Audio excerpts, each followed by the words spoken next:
I'm excited today, folks, because we have a company that I have yet to look at on this channel. So be prepared to be totally titillated as we take a look at not one but two totally terrific Tuya knives. Stick around.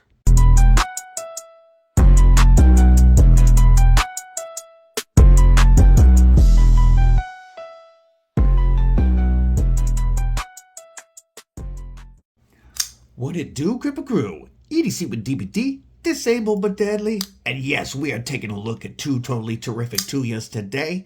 So make sure that you have stabbed that like button, that you /subscribe, that you bash that bell so you get notified and don't miss anything. And one last favor, drop a comment below. Let me know, have you carried a Tuya? We are going to kick it off with the less expensive of the two. And we are going to launch the Anzu. The Tuya Anzu comes in at 7.8 inches overall length with a 3.3 inch drop point blade of M390 coming in at 62 HRC. Perfect. So we have a beautiful dual satin finish on that blade.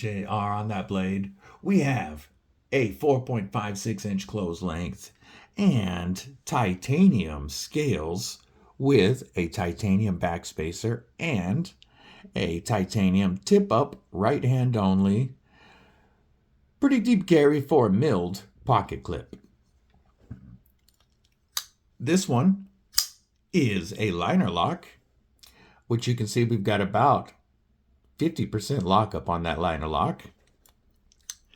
We are perfectly centered, and this is actuated by the blade hole, which is easy for a reverse flick or a thumb flick. You can slow roll it. You've got the front flipper for the side finger. Easy to use the thumb. And let's see, is this jimping good enough? Oh, easy on the reach around. The detent on this is tuned phenomenally, and we are running on cage ceramic ball bearings. The insert on this one, as you can see, is a beautiful marble carbon fiber, and I think it looks great on, and you know, I do always appreciate when it's on both sides. We have a captive pivot here and very little exposed hardware. The pivot is our only exposed hardware. As you can see, everything else is screwed from the inside, which looks phenomenal all the way around. I like the broad blade on this. Looks like we're about 120 thousandths blade stock thickness. No, a little, maybe closer to 130 with my calipers not being precisely tuned. I'm going to grab a slice of paper here, or a piece of paper here, and we are going to check how slicey that edge is. Oh yeah, I would say that works. These knives, both of these Tuyas did come in via the Passaround, so even though I have carried them and I have cut with them, I have not put them through serious paces. This one in particular, I have carried more than the next knife, and you'll see why. So this one I do have a little more experience with. Some of the things that I really like about this knife, I like the sleek package that this presents when it's closed for something that is a bit of a wide knife. You know, it's got a little bit chunkier feeling in the hand, which to me feels good when I'm actually using it to cut anything. The neutral ergos make it so I can comfortably grab this wherever I'd like, whether I'm way back behind the pivot, choked up on top of the pivot so that I can really get some control into cuts. It's comfortable for a utility or a pinch grip. The neutral ergos allow you to turn it around. If you were in a beef jerky Avenger grip, I'm capped off. on that, my fingers wrap around that pocket clip and I don't feel like I'm going to slide on any beef jerky juice. And if I rock this around to a beef jerky defender grip, I am still capped off. I can still feel that pocket clip locked in, and I don't feel like this knife is going anywhere. Oh, the action on this really is phenomenal, especially that reverse flick. I like the pocket clip design. It's slim, but it is definitely strong enough, and being right on top of this smooth carbon fiber, it slides in and out of the pocket very easily. As you can see, every edge on this is chamfered, making this very comfortable in hand. And they are not contoured, but as you can see, they are heavily milled and chamfered to make it very comfortable in hand. I do like that it is, stouter in hand. It's thicker, it's a little bit taller in hand, and it just really feels like I lock in when I'm using this knife. Typically, I do like a little bit lower tip for EDC. However, I still can get that tip down pretty easily, and it allows me to have a little bit more belly for other types of tasks. Because of this swedging right here, you carry a lot of strength out to that tip for piercing. M390 is highly corrosion resistant, so between M390 and titanium, you really are not going to have to worry about this knife corroding on you very much. It is also going to hold an edge for a good time, especially at 62 HRC. I think that they have definitely hit that perfectly to get you the best performance out of this steel. The inside is heavily milled. As you can see, we don't have any liners on this side, and but we do have heavy milling in the titanium. And then we have a steel lock bar insert on our lock side, of course. And because it's steel and not titanium, we have 0 lock stick and just phenomenal action. I am a big fan of this knife, and this knife here comes in at $250. However, you can get it on White Mountain Knives, which means you can use code DBD to save 10%. That's going to save you $25.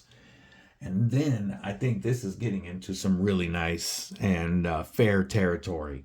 How about a couple of quick size comparisons? Let's start with the Spyderco PM2, which as you can see is going to be about ½ an inch longer. How about a Dimco 80-20.5, which is going to come in about ½ an inch shorter.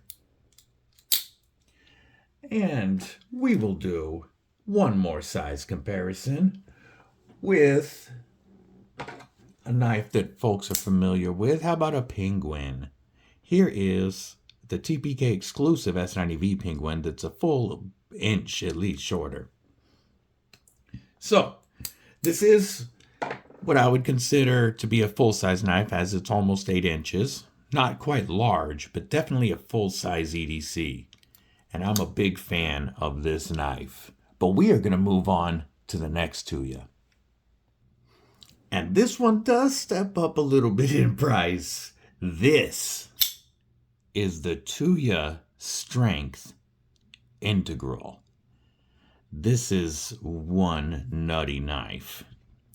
So this one's going to be a little bit smaller, coming in at 7 1/4 inches with a 3.1 inch M390 blade, drop point blade with a beautiful horizontal satin with a mirror DLC coating over the top of it.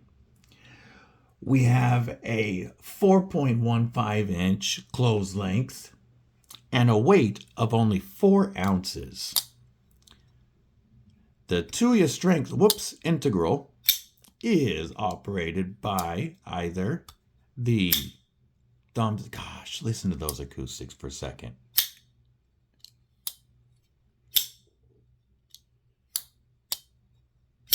Some of the nicest acoustics I have heard.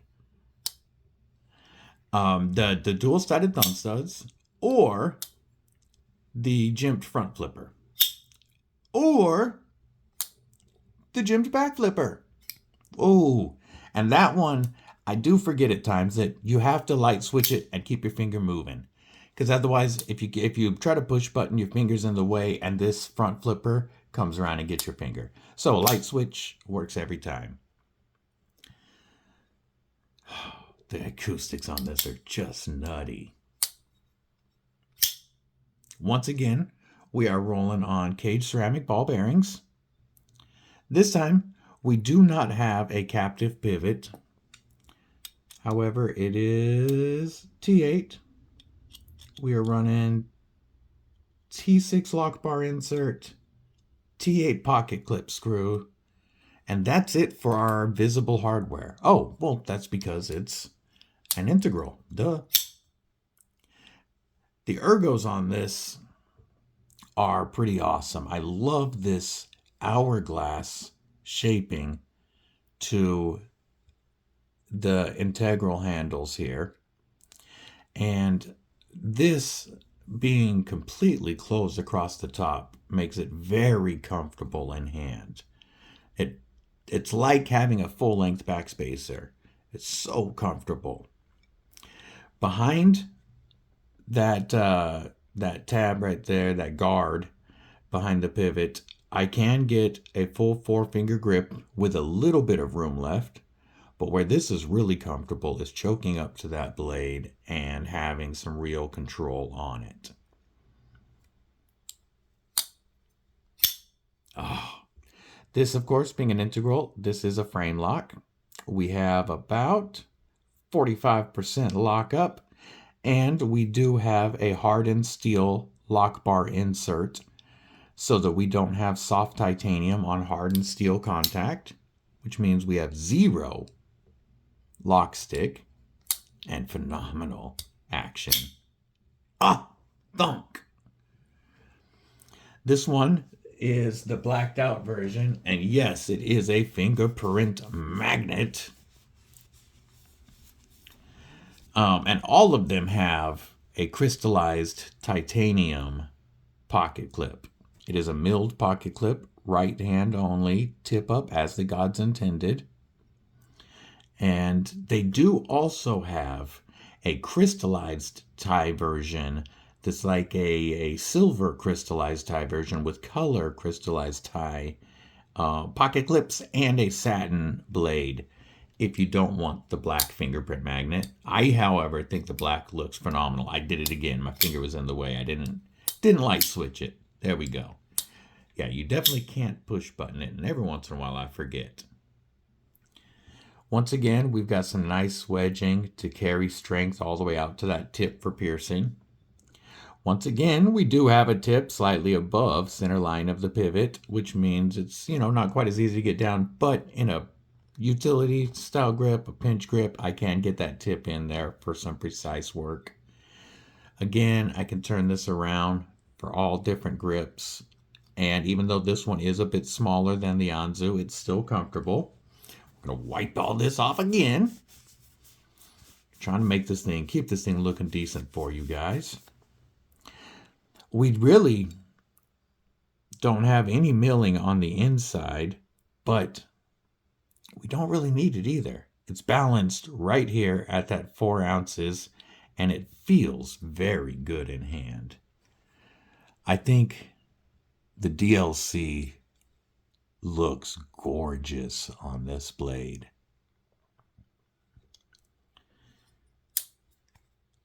If I was going to nitpick, okay, what is this sharpening choil here? This is about the least amount they could do. So they did end the plunge grind pretty quickly, which I like, but we have very little of a sharpening notch there. So I would recommend putting your own sharpening choil in there. And since this is running on internal stop pins, you can do that without affecting the action, as I screw up all my patches and didn't notice it.